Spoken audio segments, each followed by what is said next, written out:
안녕하세요. 사랑하는 나그네 교회 교우 여러분, 그리고 주의 말씀을 기쁨으로 함께 읽어가는 그리스도의 형제 자매된 교우 여러분, 오늘 우리가 읽을 주의 말씀은 민수기 20장입니다. 이스라엘은 38년 넘는 긴 시간을 광야에서 방랑했습니다.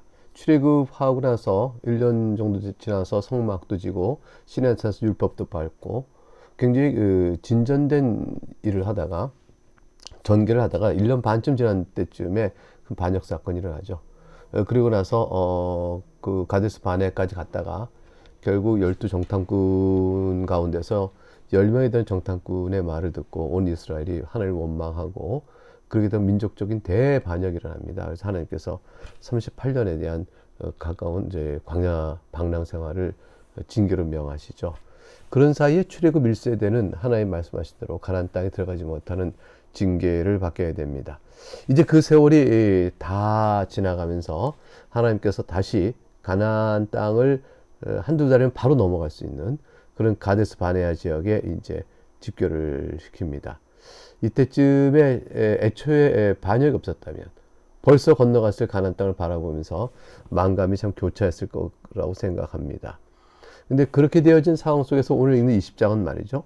가데스 바나에 다시 이르게 됐다. 그리고 나서 이제 미리암이 죽게 되고 또 물 부족으로 인해서 이스라엘이 다시 또 원망을 하게 되는 내용. 에돔 땅을 거쳐서 가나안 땅으로 바로 들어갈 수 있기로 요청하였으나 에돔 왕이 거절한 내용.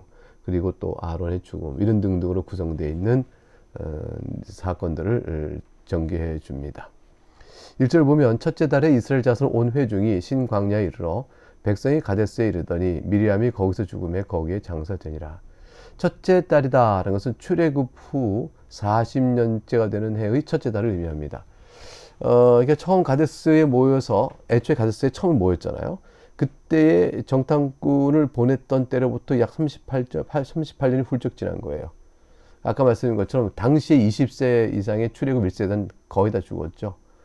여기서 온 회중이라는 것은 결국 그러니까 출애굽 2세대를 가리키는 말이 될 것입니다. 모세의 누이 미리암이 여기서 죽습니다. 출애굽 당시에 홍해를 건너게 하셨을 때 출애굽기 15장에 보면 승리의 노래를 쫙 이끌었던 미리암, 그리고 최초의 여선지자로 모세를 도와 이스라엘을 섬겼던 이끌어 나갔던 그 미리암. 그러나 그 미리암이 우리가 봤던 민수기 12장에서 보듯이 아론과 더불어서 모세의 지도력과 절대적 권위에 대해 도전하고 비방하다가 하나님 징계로 나병에 걸렸죠. 근데 모세의 하나님께서 기도하라 하신 말씀대로 모세가 기도함으로 그것이 회복되었던 그 미리암입니다. 이 미리암도 출애굽 1세대죠. 그러니까 이제 그런 이유로 또 여러 이유로 미리암은 결국 여기에서 장사를 지내게 되었습니다. 그런 이후에 2절부터 보면 회중이 무리 없음으로 모세와 아론에게 모여들어서 불평과 원망하는 내용이 이제 전개되어집니다. 이것은 이제 그 애굽에서 나온 뒤로 얼마 되지 않아서 모세를 원망하였던 출애굽기 15장의 내용, 17장의 내용 이런 것들을 그냥 상기시키는 거죠. 변함없는 1세대와 다를 바 없는 불신앙이요 1세대와 다를 바 없는 목이 곧은 백성의 모습을 그대로 보여주고 있습니다. 3절에 이제 이들이 아론과 모세에게 나와서 다투어 말하 이르되 우리 형제들이 여호와 앞에 죽을 때 우리도 죽었더라면 좋을 뻔하였도다. 이것은 출애굽 1세대가 다 이제 세상을 떠나게 된 것을 보고 우리도 저들과 함께 차라리 죽는 게 날 뻔했다 이렇게 말한 것이기도 하고요. 하나님의 경계의 말씀에 순종치 않아서 성막으로 막 돌진하다 죽는 자 기타 여러 가지 이제 죽는 자 있지 않겠어요. 그러니까 이 모양 저 모양 어떤 형태로든 여호와 앞에서 죽을 때 차라리 우리가 죽었다면 좋았겠다.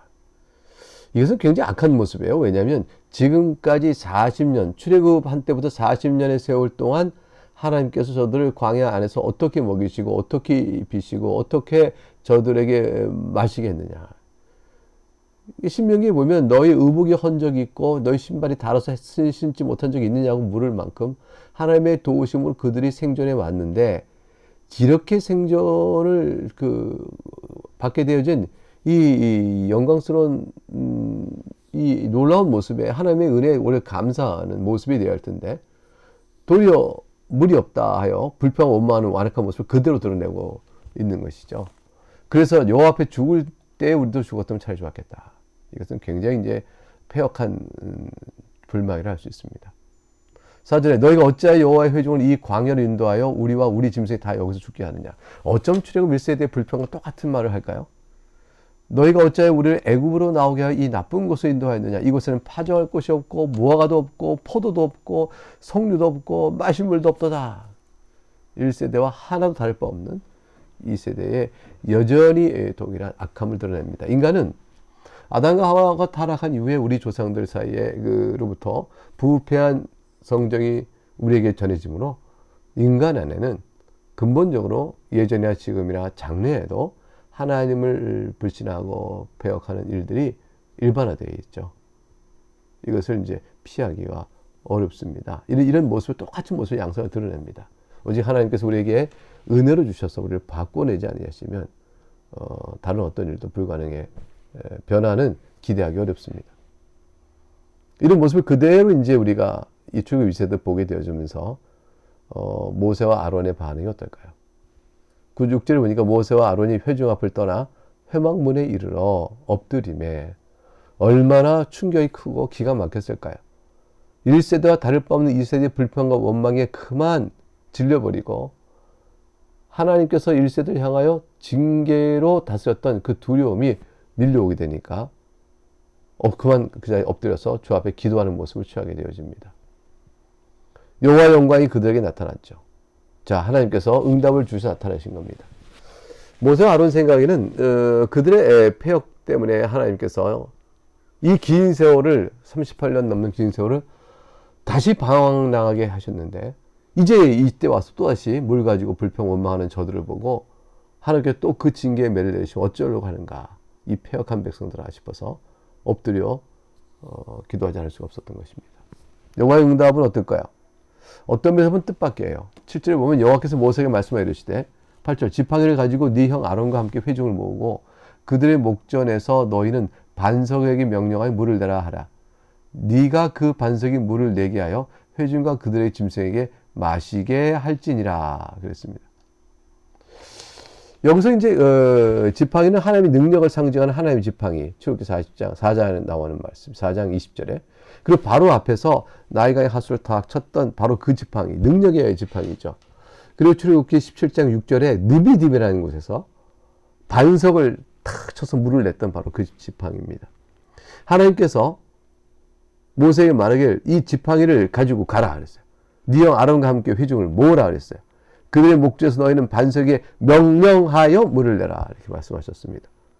그러면 네가 그 반석에 물을 내게 하여 회중과 그들의 짐승에게 마시게 할 수 있다 말씀하셨죠. 하나님께서 이제 특별하게 이 이스라엘 백성에 대해서 분노하시고 진노하셨다는 표현은 없어요. 그냥 그들의 요구대로 네가 이 지팡이를 가지고 반석에 명령하여 물을 내라 이렇게 말씀하셨던 것입니다. 반석에서 물을 내는 사건이 이게 두 번째 사건이에요. 처음 사건은 르비딤, 출애굽기 17장에 나온 르비딤에서 하나님의 말씀을 따라 반석에 모세가 그 지팡이로 툭 떼치면서 물이 나오게 되었죠. 그때 백성들 하나님을 시험했기 때문에 맞서라 불렸고요. 물이 없다고 원망하며 다퉜기 때문에 이제 무리바라고 불렸던 바로 르비딤의 장소입니다. 근데 지금 여기서 보는 사건은 가데스 바네아예요. 르비딤이 아니라 헐 떨어지는 것이죠. 가데스 바네아에서 물이 없어 다툼을 일으켰기 때문에 다툼을 일으켰다는 의미에서는 무리바라는 이름을 똑같이 불리고 있습니다. 그러나 이제 앞서 르비딤에 있는 무리바와 달리 여기서의 무리바는 이제 가데스의 무리바 이렇게 구별해서 말을 하죠. 하나님께서 여기서 이스라엘 향하여 진노하지 아니하시고 원망을 반복하는 세대의 요구를 오히려 그냥 네가 명하여 물을 내라 하고 들어주시는 이 모습은 하나님의 참 깊고 놀라우신 자비로움을 생각합니다. 하나님께서 어떤 뜻이 있으신 것 같아요. 패역한 이 세대의 이스라엘 백성을 그냥 받아주심으로 인해서 그들에게 하나님이 자신을 어떻게 보호하시고 인도해 오셨는가를 깨달아 감사하게 하심으로 이렇게 안고 가시려고 하시는 모습이 아닌가 싶은 거죠. 그런데 모세와 아론은 그렇지 않았습니다. 아론은 여호와의 뜻이 어디에 있는지 알지 못한 채 자신들이 볼 때 출애굽 2세대의 이 불평과 원망은 1세대와 똑같아서 하나님의 징계를 받기에 싸고 그리고 그렇게 징계에 이르면 또 다른 고통이 있게 될 것이고 그 질려버린 저들의 완악함 때문에 감정이 굉장히 복잡했습니다. 9절에 9절에 모세가 그 명령도 여호와 앞에 지팡이를 잡습니다. 자, 어떤 일이 일어나는지 살펴볼까요? 10절 가니까 모세와 아론이 회중을 그 반석 앞에 모으고 모세가 그들에게 이르되 반역한 너희여 들으라. 벌써 이스라엘 백성의 한 강한 감정의 도취를 이뤘죠. 우리가 너희 반석에 물을 내랴 이렇게 했어. 그러니까 지금 벌써 모세 말속에는 우리가 너희를 위하여 이 물을 내겠냐. 그래서 이제 벌써 자신이 하나님께 받은 명령을 가지고 이게 탁 반석에 그 지팡이를 쳐서 물을 냈던 과거의 생각을 가지고 그 감정으로 우리가 너에게 물을 내랴 이렇게까지 얘기했어요. 반역한 물이야 이렇게 얘기하고 말이죠. 이게 이 표현 속에는 모세와 아론이 이스라엘 백성을 대하는 감정적인 어떤 내용이 들어있다 볼 것입니다. 11절에 모세가 그의 손을 들어 그의 지팡이로 반석을 2번 치니 물이 많이 솟아나므로 회중과 그들의 짐승이 마시니라. 반석을 2번 쳤어요. 한 번도 아니고 2번이나 탁탁 쳤다는 것은 모세의 감정 상태가 매우 격했다는 것을 보여줍니다. 근데 하나님께서는 네가 이 지팡이를 가지고 가서 반석을 치라 이렇게 말하지 아니하시고 명하여 말하며 물을 내게 하라 이렇게 하셨어요. 르비딤 때 행하신 것과는 다른 것이었죠. 근데 모세는 우리가 너를 위해 물을 내랴 하고 자신의 능력으로 물을 내듯이 지팡이를 2번 탁탁 쳤던 겁니다. 그래서 하나님께서는 왜 저들을 책망하지 않으시고 모세가 하여금 네가 말을 하여 명하여 물을 내게 하라 이렇게 직접적으로 저들의 요구를 들어주시는 너그러움을 보이셨을까요? 용납하시는 하나님의 어떤 계획이 있으신 것이죠. 차라리 저들에게 하나님의 오래 참으심과 저들을 사랑하신 지극한 마음을 드러내시어 저들에게 하나님의 은혜를 깨닫고 나오도록 하시고자 하나님의 뜻이 있는지 몰라요. 하나님의 뜻은 어디에 있는지 모르지만 모세와 아론은 하나님 말씀하신 대로 했어야 했습니다. 하나님께서 어떤 형제를 오래 참으시고 그를 품어주시고 계심으로 그를 돌이키고자 하실 때에 우리는 그 오래 참으심을 우리가 우리 스스로 못 참고 우리 형제를 비방하고 정죄할 수가 있죠.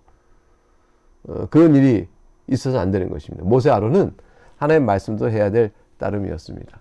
12절 하니까 모세 아론의 실수가 여호와께서 지적하시면 전개됩니다. 12절 여호와께서 모세 아론에게 이르시되 너희가 나를 믿지 아니하고 이스라엘 자손의 목전에서 내 거룩함을 나타내지 아니한 거로 너희는 이 회중을 내가 그들에게 준 땅으로 인도하여 드리지 못하리라 하시니라 그랬어요. 너희가 나를 믿지 아니하고 이스라엘 자손의 목전에서 내 거룩함을 나타내지 아니한 거로 이렇게 하신 말씀의 뜻은 잘 이해할 필요가 있습니다. 왜냐하면 이 잘못을 한 것 여호와의 이름을 여호와를 거룩함을 나타내지 않았던 이 행동의 잘못으로 인하여 모세 아론은 가나안 땅으로 들어가지 못한다고 주님께서 말씀하시거든요. 모세의 잘못은 도대체 무엇일까요? 본문은 이제 풀어서 다시 쓸 필요가 있죠. 너희가 나를 믿지 아니하고 이스라엘 자손의 목전에서 내 거룩함을 나타내지 아니한 거로 이 말을 뜻을 담아 다시 풀어서 쓰면 이거예요.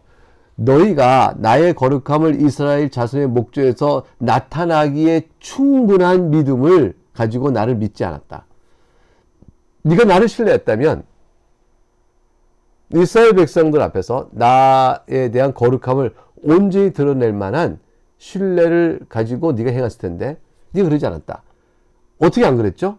명령하여 물을 내렸는데 지팡이로 반석을 2번 탁탁 친 겁니다. 그러니까 모세 아론은 하나님의 말씀을 그대로 순종하지 않았어요. 순종하지 않은 것은 하나님께서 해석하기를 설명하시기를 네가 내 말을 온전히 듣지 않았다. 그것은 나의 거룩함을 이스라엘 백성에게 드러내도록 하기에 충분한 믿음을 너희가 보이지 않았기 때문이다. 이렇게 믿음 없음으로 말씀합니다. 믿음의 불충분선입니다. 하나님께서 어떤 거룩함을 드러내길 원하셨는데요. 모세 아론이 단지 반석에 명령하여 물을 냈다면 이것은 오직 하나님의 자비로우심과 능력으로 물이 탁 나오는 거죠.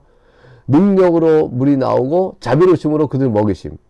그로 인해서 이스라엘 백성에게 지금 40년에 가까운 세월을 바로 하나님이 이렇게 우리를 지켜주구나 하고 깨닫고 그들로 하여금 찬송받기를 원하신 하나님이 그런 마음이 있었다면 하나님의 계획 안에서 그렇게 하고자 하신 일이었을 터인데 저들이 모세 아론이 그렇게 하지 않은 거죠. 하나님의 뜻에 대한 생각을 못하고 자신들의 감정에 격앙된 감정으로 반석을 2번 내리침으로 물을 내도록 했습니다. 사람은 하나님의 뜻이 어디에 있다고 미리 예단하거나 판단하거나 그럴 것이 아닙니다. 단지 이해가 되지 않더라도 하나님 말씀하시니 그것이 옳을 것이다 라고 생각하고 그대로 따르는 것이 옳습니다. 13절에 가니까 이스라엘 자손이 여호와와 다투었으므로 이를 무리바라 무리하니 여호와께서 그 중에 그 거룩함을 나타내셨더라. 그래서 출애굽 1세대의 불평과 원망의 행위와 동일한 성격을 가진 탓에 둘 다 르비딤에서 있었던 불평과 원망도 이곳은 민수기에 나오는 이곳과 마찬가지로 무리바는 동일한 이름을 갖습니다만은 그러나 가데스 무리아이고 저거는 가데스 무리바하고 르비딤의 무리바 이렇게 서로 구별되는 형태로 두 번에 있던 사건이었습니다. 이제 14절 가게 되면 모세가 에돔 왕에게 에돔 땅을 이제 좀 통과하기를 요청하는 내용이 나옵니다. 모세가 14절 가데스에서 에돔 왕에게 사신을 보냅니다. 이르되 당신 형제 이스라엘 말에 우리가 당한 모든 고난을 당신도 아시거니와 당신의 형제 이스라엘의 말에 그러니까 뭐냐면 에돔과 이 이스라엘은 형제 국가예요. 자, 그래서 우리가 당한 고난을 당신도 아시거니와 우리 조상들이 애굽으로 내려갔으므로 우리가 애굽에 오래 거주하였더니 애굽인이 우리 조상들과 우리를 학대하였으므로 우리가 여호와께 부르짖었더니 우리 소리를 들으시고 천사를 보내사 우리를 애굽에서 인도하여 내셨나이다. 이제 우리가 당신의 변방 모퉁이 한 성읍 가데스에 있사오니 이렇게 얘기했습니다. 천사를 보냈다라는 말의 뜻이 좀 의미심장하죠. 이 천사를 보냈다는 말은 실제 눈에 보이지 않는 천사를 보냈다는 그런 뜻이 아니라 여호와의 사자를 보내신 거예요. 그러니까 여호와의 사자는 아마도 성육하신 그리스도의 이전에 성육하기 이전에 그리스도께서 영을 보내신 것이라 그리스도의 영이 가셔서 하나님께서 보내신 사자로서 일을 하셨을 것이라. 구약 백성은 하늘에 있는 그리스도의 영으로 사자를 통해서 사자라는 형식으로 보내심을 받은 자는 뜻이죠.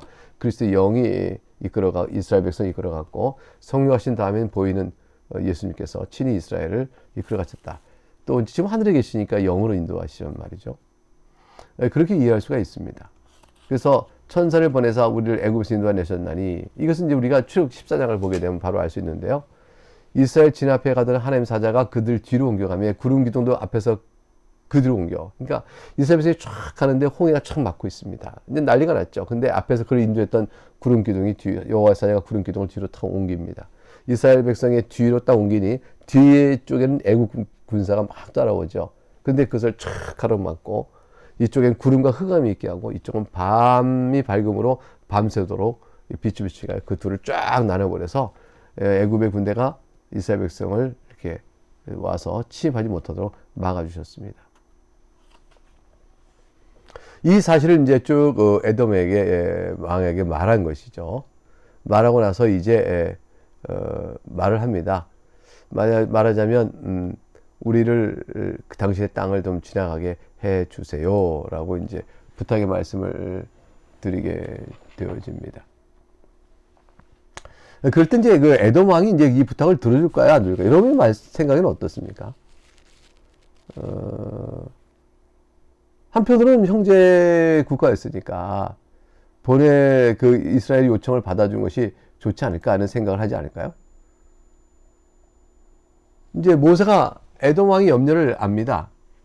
혹시나 그 많은 장정을 주시면니까 200만이 넘는 쫙 이스라엘 백성이 그 에돔 땅을 대로를 지나서 가나안 땅으로 진격하게 가는 도중에 혹시나 그들이 땀만 먹으면 에돔을 그냥 다 이렇게 공격해버릴 수가 있잖아요. 이거 불안감도 있을 수 있고요.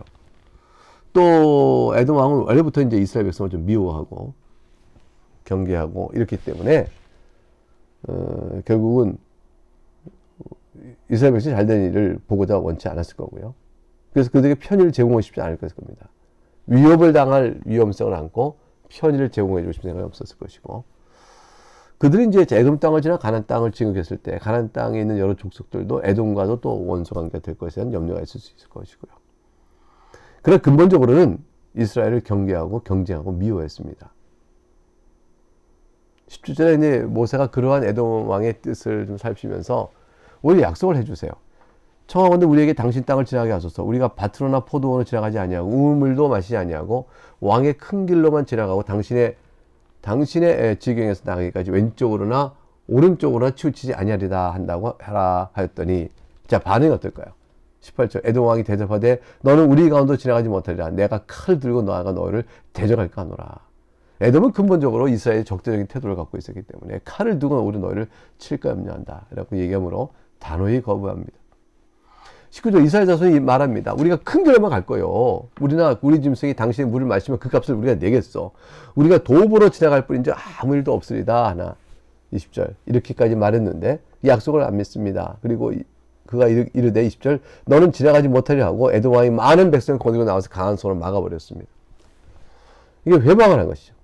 21절 에돔 왕이 이같이 이스라엘이 그의 영토로 지나가면 용납하지 아니하므로 이스라엘이 그들에게서 돌이키니라. 그래서 뭐 다른 길로 가야 했던 것이죠. 22절 가니까 이제 마지막 단락 속에서 아론이 이제 죽는 장면이 나옵니다. 이제 오늘 본문의 마지막 부분이겠습니다. 이스라엘 자손 곧 온 회중이 아데스를 떠나 호르산에 이르렀더니 여호와께서 에돔 땅 변경 호르산에서 모세와 아론에게 말씀하시니라. 이르시되 아론은 그 조상들에게 돌아가고 내가 이스라엘 자손에게 준 땅에는 들어가지 못하리니 이는 너희가 무리만 무리해서 내 말을 거역한 까닭이니라. 너는 아론과 그의 아들 엘르아살을 데리고 호르산에 올라 아론의 옷을 벗겨 그의 아들 엘르아살에게 입히라. 아론은 거기서 죽어 그 조상에게로 돌아가리라. 1세대는 다 들어가지 못하고 죽는다는 말씀대로 주님께서 그 말이 이루어졌다 하시고 특별히 여기서 눈여겨볼 것은 말이죠. 아론의 옷을 벗겼다는 것이죠. 이건 아론이 이제 죽을 때가 되니까 대제사의 옷을 벗긴다 또 부정이 될까봐 이런 걸 넘어서서 이제 아론이 죽을 때가 되므로 아론에게 맡겼던 대제사장의 직무를 이제 하나님께서 거둬들이시고 그 아들 엘르아살을 입힘으로 대제사장의 직분이 넘어가는 것이죠. 아들에게 넘어가는 과정을 설명하고 있는 것이라 볼 수 있습니다. 27절 모세가 여호와의 명령을 따라 그들과 함께 회중의 목전에서 호르산에 오르니라. 모세가 아론의 옷을 벗겨 그의 아들 엘르아살에게 입히매 아론이 그 산 꼭대기에서 죽으니라. 모세와 엘르아살이 산에서 내려오니 온 회중이 이스라엘 온족이 아론이 죽은 것을 보고 그를 위하여 30일 동안 애곡하였더라. 그랬어요. 일반적인 애도의 기간은 이제 7일 정도입니다. 근데 모세를 위해서도 아론을 위해서도 30일을 애곡했다는 것은 이 두 사람의 그 지도가 이스라엘 백성이 어떤 의미를 갖고 있는가를 이제 보여주는 것이죠. 아주 특별한 지도자였던 사실을 보여줍니다. 이렇게 해서 아론은 하나님의 부름을 받고 영광스러운 죽음으로 이 세상을 하직하고 주의 낙원으로 들어갔습니다. 약속의 땅을 가보지 못했지만 약속의 땅이 가리킴 받은 하늘의 본향으로 바로 이렇게 들어가게 된 것이죠. 네, 오늘 여기까지 해서 민수기 20장을 살펴봤습니다. 내일 다시 또 계속 읽어가도록 하겠습니다. 감사합니다.